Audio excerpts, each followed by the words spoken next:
Quel giorno a casa lui tornò più presto, come non faceva quasi più, e la guardò in un modo ben diverso, come non faceva quasi più, e non parlò più dell'aumento, unico argomento dei discorsi suoi, con una strana tenerezza e un poco di amarezza disse: andiamo fuori poi. E allora lei si fece bella come il giorno che di lui si innamorò, cercò nel fondo di un cassetto quella camicetta che le regalò,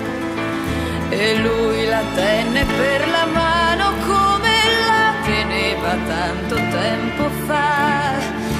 come un ragazzo e una ragazza scesero alla piazza e incominciarono a ballar,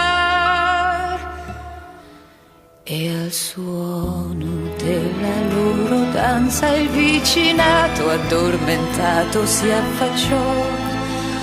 e scese sulla piazza scura, e molta gente giura che si illuminò,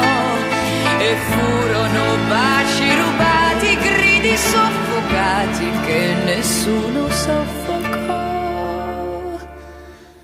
che il mondo fece suoi. In pace l'alba poi spuntò.